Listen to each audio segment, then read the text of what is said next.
Shalom, shalom. Welcome, back to my channel. Like, subscribe, share, help get the message around. Just here today and actually just to, I guess, share a little bit of information. I love when I get comments or, particular, comments saying or opinion on different things in which, individuals have interest in and different things like that, views of opinion. So basically, with this being said, I'm actually going to take a look at and back up a little bit and do I guess, a clear version on, the holy language, which is something that's supposed to be back, restored back to us as a people. Basically, we look through the different society, type of ways in which it changed the way that we actually perceive information throughout particular times, and under certain influences, individuals, they negate the truth. All right, so first thing I want to do is give thanks to Yahweh for giving me this opportunity to be here. Like I said before, again, most definitely hope someone, is blessed by the message that I'm about to actually present to you. And actually to give a little bit of clarification on the topic of the day, Paleo Hebrew, which is known as the holy language, HaKodesh. So Lashon Kodesh or Lashon Kodesh, or different ways in which individuals want to say different things, but be really be understanding and knowing that all of the changes that occurred throughout the wording, everything, it occurred because individuals wanted our identity. They wanted to be us. They wanted to be us. So with that being said, I'm not going to take too much of your time or mine. Just want to share something with you guys for a minute. Most definitely hope there's some edification that's received from the information that I share. All right, so therefore we have here is transmission of the Old Testament.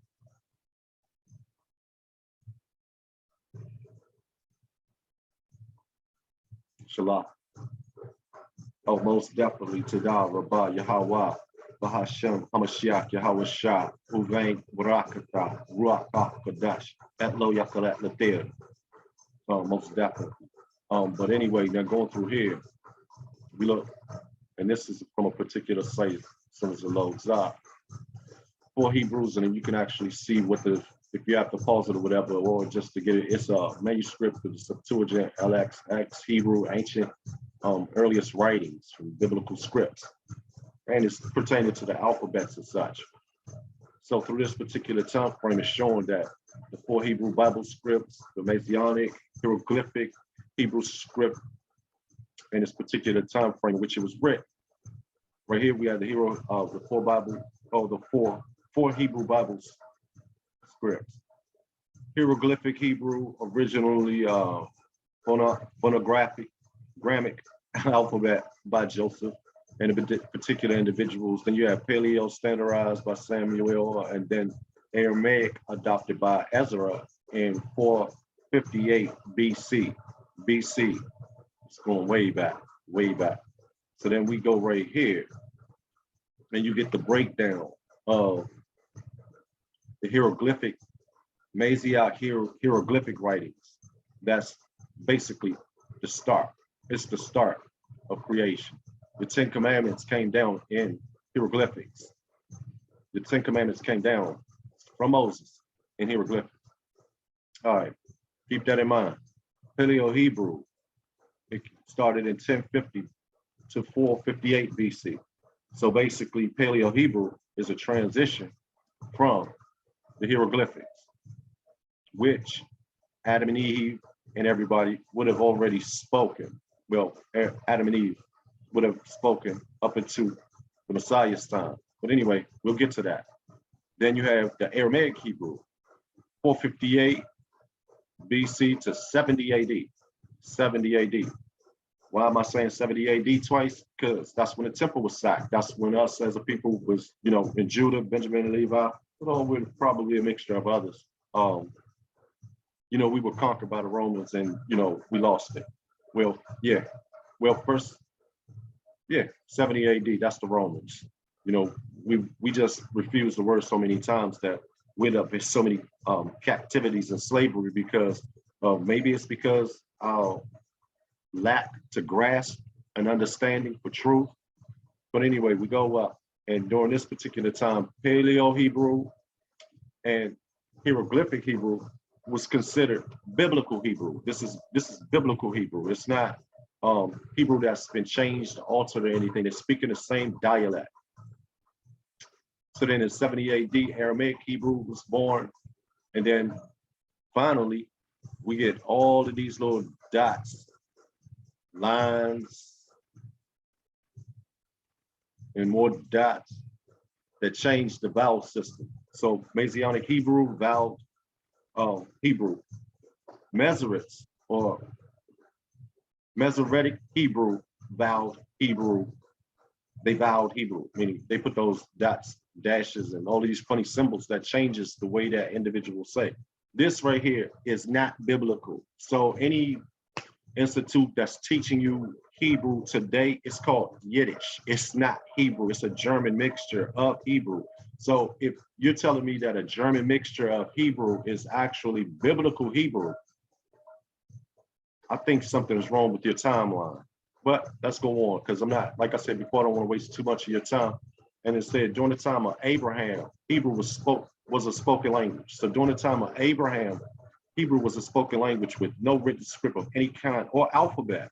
The records show Hebrew script is the signet, ring, seal, Judea gave Tamar as a pledge in Genesis 38.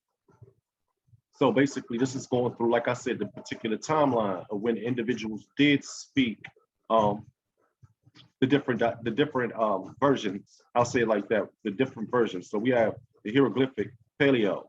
Basically, they're saying the same thing. The words are enunciated. That's why you get the wa, then you don't get the ba, then you don't get the ba. Then there's no Yahuwah and all of that other type of stuff that, or names of in the deception. So like I said before, it's all a deception to get individuals away from the Father, period. So if you remove the holy language from the people, then there's no way that the holy people can call upon the Father if they don't know how to enunciate his name. They've been taught so many ways under so many manipulative individuals that reject the truth. All right, so then we go through here. I don't have to keep on going through one particular site. I could just keep bouncing through. This is for Paleo Hebrew and how it is the holy language. All right, outside of my opinion, but let's go back to facts. All right, ancient Paleo Hebrew alphabet and their characteristics in which they form and their sounds and everything. So right here, you have the image, the meaning, the name, and then a sound. That's a ox head, ox, strong power and a leader. Name sound again, you know what I'm saying? Basically, if it wasn't, I'll get to that. Get the information and they share. Let's see what they have to say. The original pictograph for the which we also have. Well, anyway, we'll keep going. For this letter is a picture of an ox head or a bull head run by the animal. The animal he was a monster. He was sort of like a dump truck out there. Their modern day dump truck. The pictograph also represents a chief or other leader. Then two oxen are yoked together for pulling one way or pulling a wagon or plow. One who leads the other within the clan, tribe, family. The chief or father is seen as the elder who is yoked to the others as the leader and teacher. The modern Yiddish, this is interesting, letter Aleph, and corresponds to the Greek name Aleph and the Aramaic name Aleph. I don't want to do your own little research. I'm just, when you see this word, which is one of the original words in its enunciation at all, we see an A involved. We get to that. This is going through one of the particular letters that they couldn't identify. They didn't know exactly what it meant, but Gayen. So basically in Middle Hebrew, they got rid of this. They changed, this letter has been changed. We have the Gimel now, so we get the G sound from the Gimel. But I'll get to that. All right, so modern Hebrew, and they don't lay Hebrew. No, you have no no interpretation of that particular letter, but it's Gayan pictograph rope as rope of twisted fibers. So this particular picture is a rope of twisted fibers, sort of like our tassels. While this letter exists in ancient Semitic languages and some modern Semitic languages, it no longer exists in the modern Hebrew. It no longer exists in the modern Hebrew. So like I said before, this is a letter that they got rid of. Instead, it has been absorbed into the letter ayin. While the evidence exists showing that this is in fact a separate letter, there is very little evidence for reconstructing its original pictograph. All right, so basically, they changed it. They didn't really need it, and then they tried to use it in ayin, but ayin stands alone.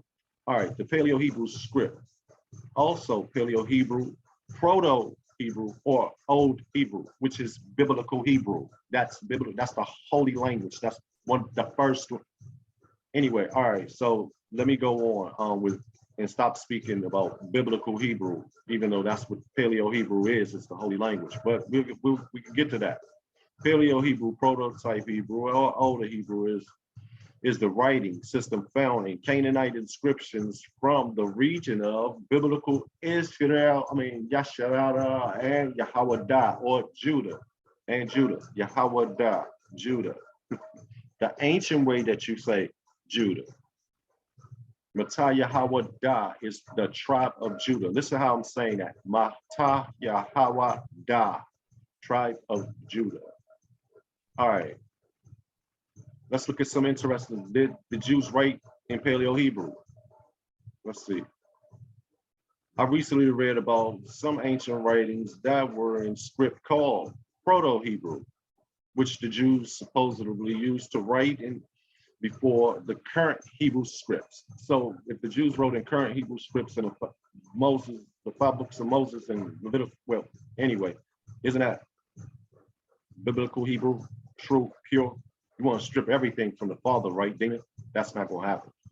All right, so we basically understand so far that Paleo Hebrew, that's biblical Hebrew, Picto Hebrew, Proto, and all of that. Let's see. I'm just reading the introductions. Like I said before, I have so much information on this particular subject. It's just like crazy. All right, the Paleo Hebrew script, also Paleo Hebrew. Proto-Hebrew or Older Hebrew is a writing system found in Canaanite inscriptions, and it's reasonable. We'll get to that reason too. It's a lot of. Let me just keep bouncing through the sites because like I said before, I put them together to where any and everything, it just all lines up. I like this one here. Why is Hebrew called the Holy Tongue? Hebrew is traditionally referred to as Lashon HaKodesh, the Holy Tongue. Why is this? Maimonides says it is because the language lacks words to describe lewd, provocative or lewd or bad or whatever acts and private body parts. That's self-explanatory. Private body parts. So basically it's considered a holy language. Some believe, maybe not all, because it doesn't have any provocative, you can't use it as a provocative tendency. Like we can use the English language. Like we could use any other language that we decide to use. Because all of them have things that you could say some horrible things in. Or talk about, anyway, yeah. All right, hopefully that's understood. Let's go to the next one. Why is Hebrew called the Holy Tongue? Lashon HaKodesh. All right, so basically, you got individuals that talk about this all the way throughout. It's a lot of information that's starting to build up on these websites now for particular information, so you can be able to look and call your Father and your Savior by their real names and their true names that have been stripped out of our Bibles. And why? And if you're Israelite, you know why. Because of the manipulation by the Masoretic Jews that wanted us or wanted our identity, and they wanted us as slaves or dead. All right, so great deception, right? In the book of Genesis, we read how the Father created the world. The Father said, "Let there be light," and there was light. There was not simple rhetoric. These words contain the Father's energy that created light, which is the word, Yahweh Shah, in the beginning. So basically, let's keep going. And I doubt that he was speaking Masoretic with the dots and dashes over the vowel letters when he was speaking during that particular time. I doubt if he was speaking Aramaic Hebrew, or, you know, I doubt it. I think he was probably speaking Proto or the Lashon HaKodesh or Lashon Kodesh. I doubt if he was talking about, you know, but anyway, let me just keep on going. Then we have right here, did the Hebrew language evolve from Sanskrit? I think I said that in a video before. I mean, I really did. And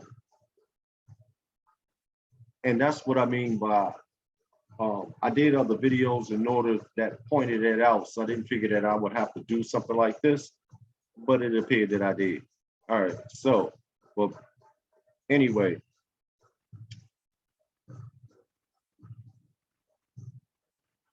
Although this Indian author argues that the Hebrew language evolved from Sanskrit, it's actually the other way around. What? It's actually the other way around.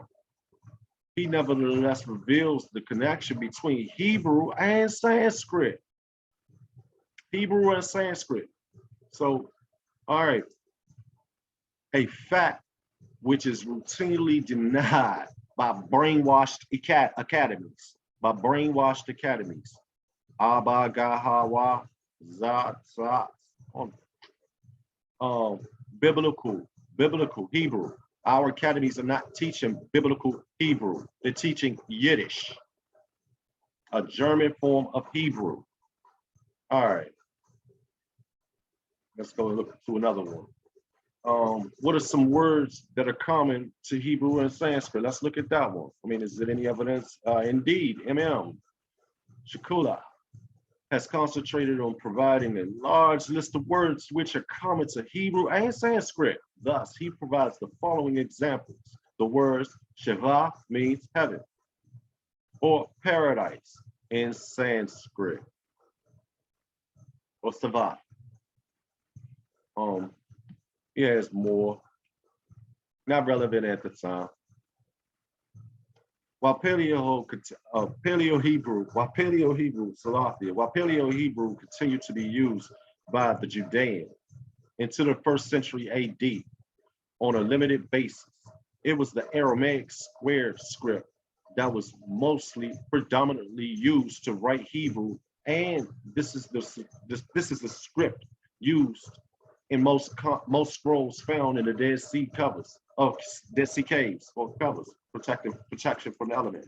But all right, so this is telling me that they kept it in original Paleo Hebrew form. So when you had the Aramaic influence, in order to speak to the Aramaics, which also consisted of Hebrew brothers and sisters, they had to get them to understand, and they still living in those particular lands of captivity as such under influence, so where they started to formulate and change Hebrew.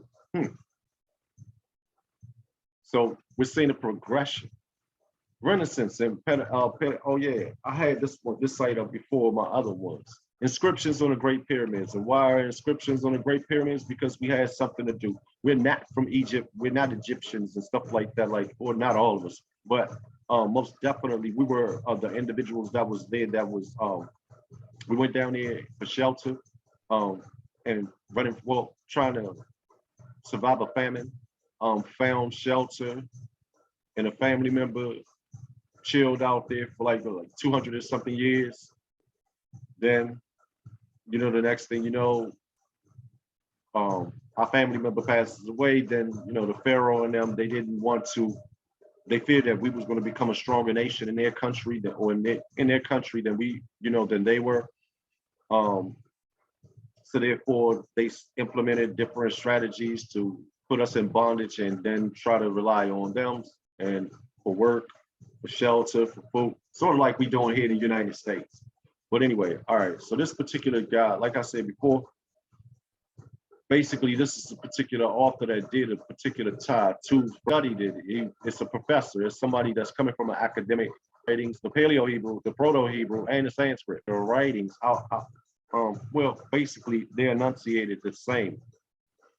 All right, the revolutionary prospect of translating the Paleo Sanskrit writing of the Latin culture, excuse me, Slovakia, is inspiring a new generation of linguists and geographers of hieroglyphic languages.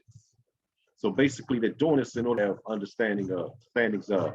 And then when you go through and you find in different areas like this, the delusion is perhaps a more accurate team for the great flood that was documented in the biblical story concerning Noah's Ark. Astounding physical evidence for this great deluge has been uncovered in many parts of the world, but more exceptionally than the actual physical remains of Noah's Ark itself. So basically, this particular individual did exist. There's been proof and evidence that it has been found. The delusion has been confirmed.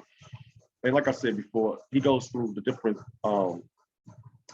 geographical regions in which Paleo Hebrew was found. And it was documented that it did exist. And Paleo Hebrew and Sanskrit, they have a link with each other. All right, Paleo Sanskrit text forms from a remote era reflective to the heavy laminates of a culture in dissolution due to the diminishing state of granting from the detail or from the deities, or they're running from deities. They basically during particular times and frames, just like now, start worshiping other gods and stuff like that, and other influences it started to infect, or individuals they're finding Paleo Hebrew and other deities and how their particular regions were worshiping other deities, but the Father kept it true and he kept it real through his people who it was just a select. All right, this is from the Paleo Hebrew alphabet by Jeff A. Fenner, Old Hebrew and the Samaritan alphabet. So basically he goes through this and he's even linking how the Samaritan alphabet was influenced by the Hebrew alphabet, the writing system. Prior to Babylonian captivity, the Judean used an alphabet very similar to what is found in the Torah scrolls of the Samaritans. Just like I said, they find in just pure evidence of particular letters that was used in the Torah scrolls. Samaritan Torah, Judean Torah scroll. Notice how I'm not saying Judean. All right, so therefore, when you see it in this particular form right here, it's changed from the Paleo Hebrew into the it's not the modern, to the modern Hebrew, I'm sorry, Salafi, to where you get the Wa, the Shin, the Mem, the Ayin, then the Wa again. So basically, they're saying similarities in these scrolls as well. I see the head like twice, but anyway, let's just keep it moving. All right. And this is another language that ties into the Hebrew language. It's called the Ugarit. Scribes in Ugarit appear to have originated the Ugarit alphabet around 1400 BC. 30 letters corresponding to sounds were inscribed in clay tablets. Let's take a look at what they're saying about this, or Ugaritic. Scribes in Ugarit appear to have, I just read that although they are cuneiform in appearance, the letters bear no relations to Mesopotamia cuneiform signs. Instead, they appear to be somewhat related to the Egyptian-derived Phoenician alphabet.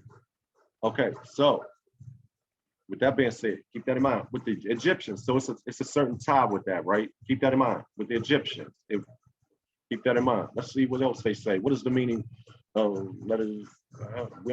That's not really necessary. That's for something else. But let's go here.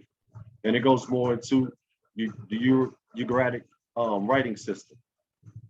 is a cuneiform abad. And it came up, like it said, it has the 15th century BCE, 13th century BCE. So basically, they just give you a little bit of information on it. You can look it up. You can find what it is and its relations to your Hebrew writing, or more, or yes, to the Hebrew writing. All right. So now I go to this particular area. It's because maps of the Levant, and we're talking about a particular area in which everybody, all of these tribes, well, except for Edom and stuff like that. But when you had the kingdom of Judah, the kingdom of Israel, they're speaking the same dialect. They're speaking the same dialect. Then this is what all of these particular areas, and so, you know, along the coast, all right, and the definition is right here. The Levant is the geographical term that refers to the eastern shore of Mediterranean Sea, Mediterranean Sea and the nearby islands. Maps of the Levant don't show an absolute boundary. Okay, so meaning that it's just any neighboring, I guess, area of the seashore. So we're talking about individuals all within a particular geographical area. All right, history of the Hebrew language. All right. Hebrew is an ancient Shemitic language. The earliest Hebrew texts date from the 2nd millennium BCE. The 2nd millennium BCE. So biblical writing, Paleo Hebrew, is dating all the way back to the 2nd millennium BCE, way before any other influences on the enunciation of words have occurred. So basically, this is just a recap. All right, so basically, we're following almost the same dialect as for the Ugaritic writing, the Aramaic writing, not the Aramaic, but the Sanskrit writings, hieroglyphs, that they're enunciated the Abba Hawa system. All right. Once Judeans were exiled, Hebrew began to disappear as a spoken language, though it was still preserved as a written language for Judean prayers and holy texts. Judean prayers and holy texts. During the Second Temple, Hebrew was most likely used only for liturgical purposes. And purposes.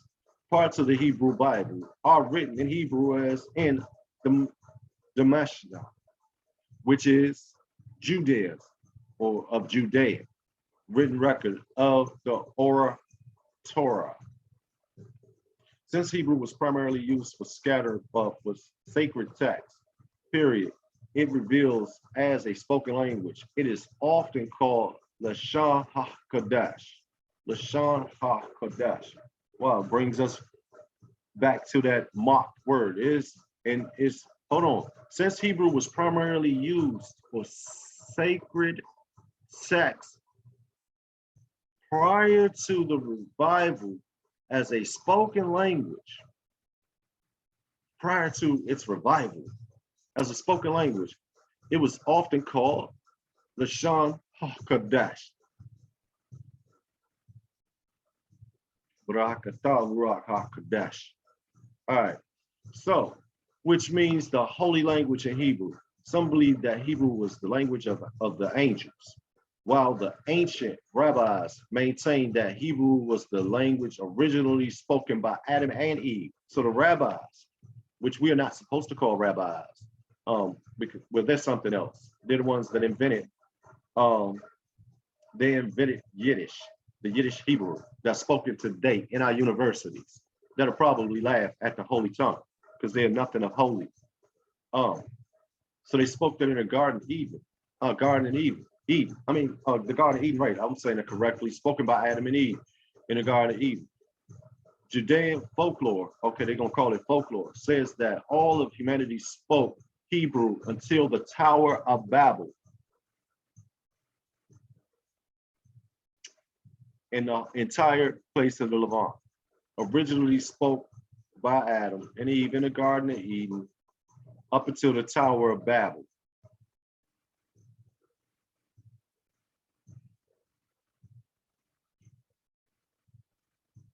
Oh, just in case you don't know what the Tower of Babel was, Tower of Babel, when it goes to humanities, the Tower of Babel, all that gibberish, all that talk, and what in attempts to try to get at the truth. revival of the Hebrew language. So basically, I'm not going to go all the way through it though, but basically, Ben Yehuda has studied Hebrew while a yeshiva student. Yeshiva, okay, student, but it goes into the different individuals. Well, I do, that we are Israel, and you could call it Lashon HaKodesh, tongue in the language, that the Hebrew enunciation of the words. I think I want to call my Savior, and I think I want to talk to my Father in the holy tongue, where there's no perversions added. All right, so we go here. But the Indo-Aryan Brahmins used Hebrew to inform Sanskrit, to write Sanskrit. So they used Hebrew to write Sanskrit.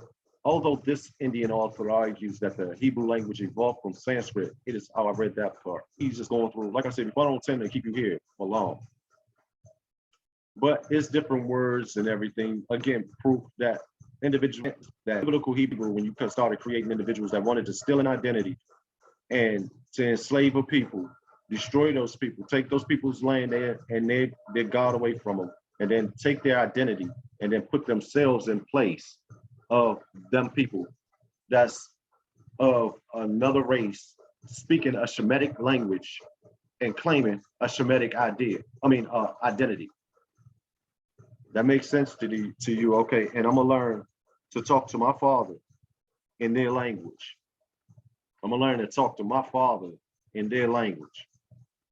Really? I don't think so. Unlike this particular site here, like I said before, it goes through the particular area and the time frames violated. It was violated. And all of the particular proofs, oh, okay, I got the same one up twice. Select it.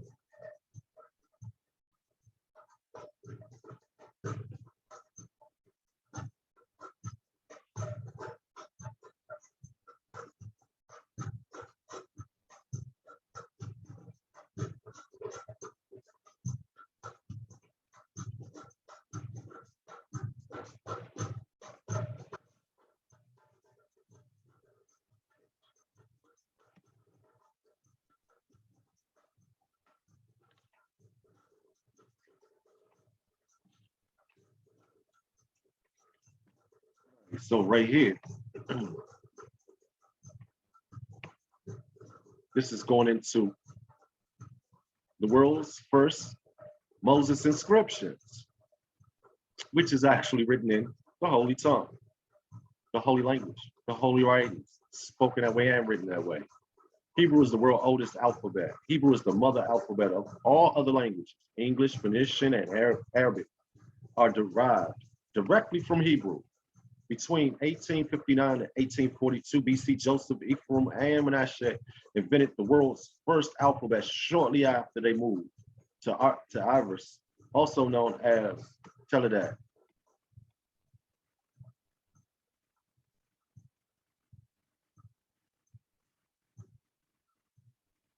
I said before, I just have so much proof that is one of the oldest languages and also ties in with all the other languages. And there was a lot of manipulation over the time to where it took the Lashon HaKodesh or Lashon Kodesh and changed the way that words were sounded. They changed it. To speak Paleo Hebrew is to speak the holy language, point blank. And what individual may consider as what individuals might consider as not a language or created or whatever objections that they have, you see here is so much proof that these particular words and these particular times, and it was a transition of the word to where, or the alphabet in order to make them sound according to what they needed them to sound like. And like I said, I have so much proof. I understand where individuals coming from, but if you learn in modern day Hebrew, you learn in Yiddish. I can understand and read them both, not fluently, but I'm getting there. But basically, Just know how to pray and how to enunciate and how to talk to the Father, you know, in his language. When the Messiah persecuted, and he didn't say that in Aramaic combination Hebrew, he said that in the holy Hebrew. He said that in the holy tongue. He said it in Hebrew. Check it out and check it out for yourself. The holy language. He spoke in his holy language. Spoke in his language. All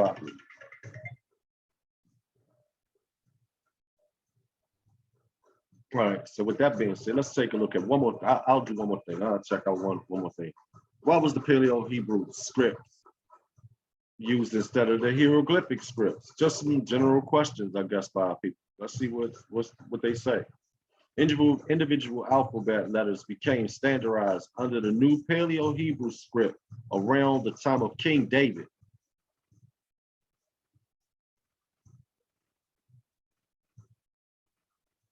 Individual alphabet letters became standardized under the new Paleo Hebrew script around the time of King David. It was faster and easier to use than hieroglyphic Hebrew, with identical sounds for each of the 22 letters of the alphabet. So Paleo Hebrew, Paleo Sanskrit Hebrew, Abaga, the holy language in which they're trying to divert us from. We just got to come together as a people, bro. I'm serious. I mean, for real.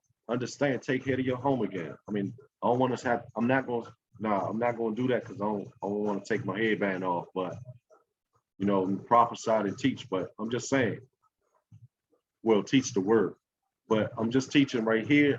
I'm just coming at you with just straight up history of the holy language, Lashon, HaKodesh, or Lashon, HaKodesh.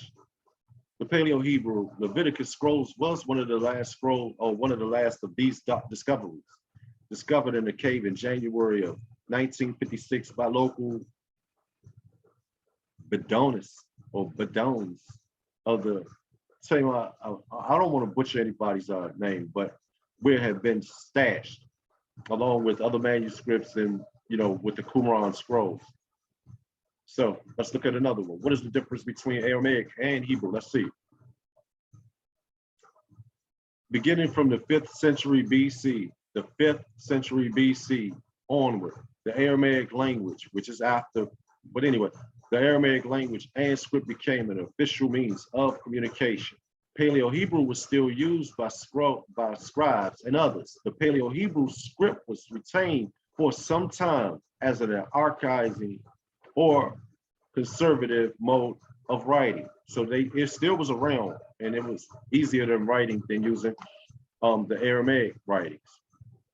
So, but under Aramaic influences, that's why the Aramaic language became more dominant in that particular area, because we was getting wiped out left and right, and then they got in there, started changing and manipulating the word, manipulating the vowels, the consonants and the vowels, even the consonants. But anyway, 4 Hebrew scripts, basically, let's step into this and see what we see. So my early information. Let's come out of that. Let's go into here. All right, and I'll close it out like I said before. I didn't want to, I'll just go through these topics because like I said before, I just pulled these sites up at random and just figured I'd just spit them off to you. So maybe you could grasp some understanding, or if you're illiterate, then I guess I can't help you. But anyway, right here. What is the significance of hieroglyphics in the Bible? Ancient Hebrew was written with pictographs, much like, and sometimes the same as Egyptian hieroglyphics.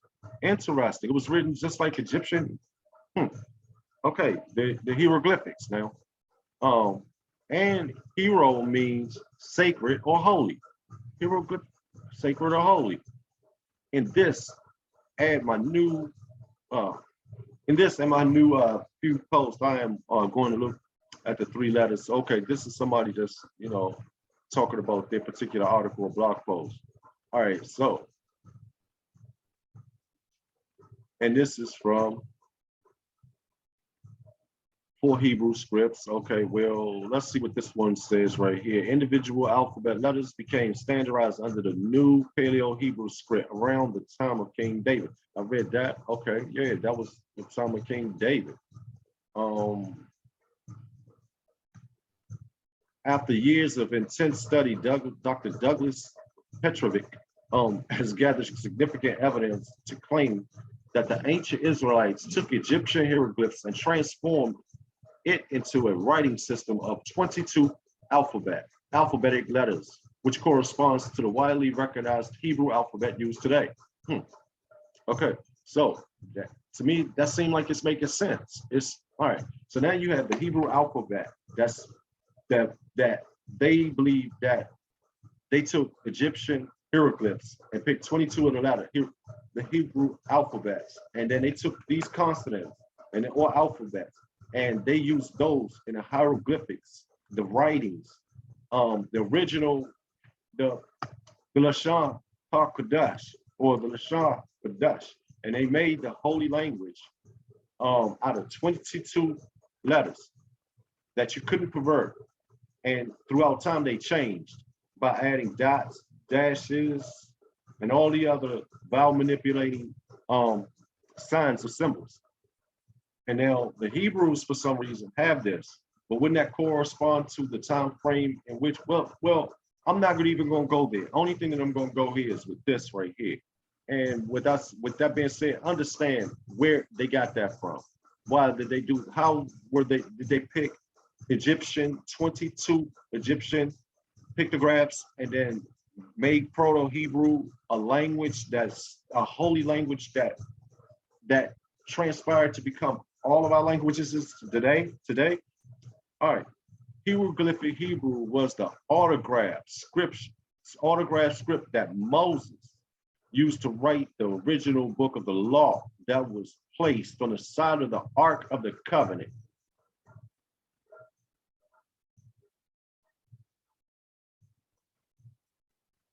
Hallelujah, Yahweh, Hashem, Hamashiach, Yahweh Shah, Urein, Barakatah, Ruach, HaKodesh, Tadarabah, or Tawadah. Anyway, that's just telling me Moses grew up as an Egyptian stepchild or adopted child. Moses grew up in Egypt as an adopted child. He grew up in Egypt. Then he would later mingle with his people. So therefore, Moses, already growing up with an Egyptian education, and he's familiar with Hebrew and Proto-Hebrew, or Paleo-Hebrew, in which his people spoke. The Israelites spoke. So now the Egyptians, Canaanites, Pharaoh is now, they already have pictographs in their writings of that's already in their particular society that they established. So now Moses growing up under Pharaoh's rule, he's getting a Pharaoh education. He's getting treated with royalty as well. Moses is getting treated with royalty as well. He's growing up, man. He's growing up in Egyptian with the Egyptians. And this time it's under not freedom, because he has to free the people. So we're talking about Moses, right? The biblical Moses, right? The biblical language, right? So Moses leads his people out from captivity. I just cut a lot of the battling back and forth out. And Moses led his people out of captivity, and they was in the wilderness and in the desert areas. And he goes to Mount Sinai, and he comes back down with the 10 Commandments written in what? Paleo Hebrew. He comes down with the 10 Commandments written in Paleo Hebrew, the Lashon HaKodesh, and comes down, he's speaking the holy language, and he's giving this to his people. They're speaking the same language. It was nothing different. The 22 alphabets that he picked, or that was picked out of Egyptian society under Egyptian education. Now he has this to where now he can give these 22 alphabets in order to have the pictographs, in order to explain to his people what the Father is saying. And then they speak in a language, so now they can read the language. It's a written form. It's a holy language. It's a holy language. Learn your history. Learn your history. And I got to give props to this guy right here. He offers some valuable information, and for individuals that want issue, so that's why I'm blocking it. But for individuals that want a little more education on different things in which our institutes are not going to teach us, they're basically going to actually just totally reject the truth and totally pick it up from whatever they want to create. But the individuals know one thing, everything, all of this. The serpent is just running rampant. Individuals as well, and then most definitely let individuals know. I mean, I'm not leaving for no camp or anything like that. I'm only speaking the truth. I'm not doing this for no money. I'm not doing it for that. It's for the Father's name. It's for the Father's glory. It's for the Father's just everything about the Father. So basically, with that being said, this is the Solid Foundation Israelite Academy. You can get in contact with these particular individuals if you want to get further knowledge of what the institutes and the colleges are not going to teach you, or that they actually will teach the word. Right here. Well, then I will, for them, Zephaniah 3:9. But then will I turn to the people a pure language, the Lashon HaKodesh, a pure language, that they may all call upon the name of Yahweh, the Hashem HaMashiach Yahweh, to serve him with one consent. One consent.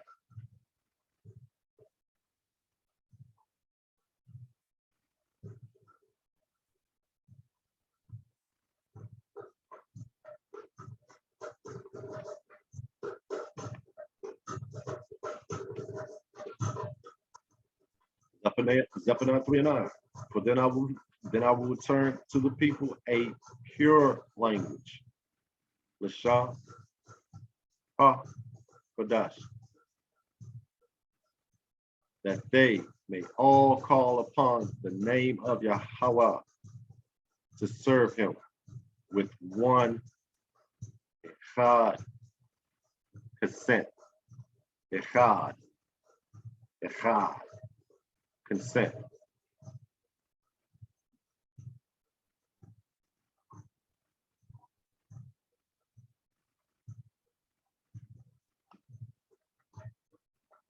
Us as a people just gotta wake up.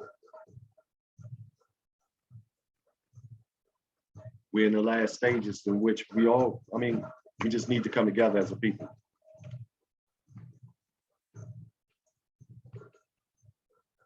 And rebuke and denounce the ways of the ones that's trying to keep us in bondage and keep us separate as a people. It's not that hard. Not that hard. It's a lot easier. When you take the time out to listen to your fellow brothers, hear their point all the way out. And if you're making a comment about anybody's video before you even watch the video, you're a buffoon. Just saying it. If you're making comments on anybody's video without actually watching the video all the way through, you are a buffoon. Really. And basically, with that being said, it's enough. I think I spent enough of you guys' time. With that, I got to call my daughter and my son back. But with that, I like to say thank you most definitely for tuning in. Like, subscribe, share. Leave a comment. I love comments, because comments is the reason why I made this video in the first place. Thank you. I was talking to a friend of mine through the comment section. So basically, this is the only reason why I don't make a video and I go out into a university and speaking a holy language that they're not going to understand in the first place. Why? Because it's not of them to know the holy language. It's of us. Lashon HaKodesh.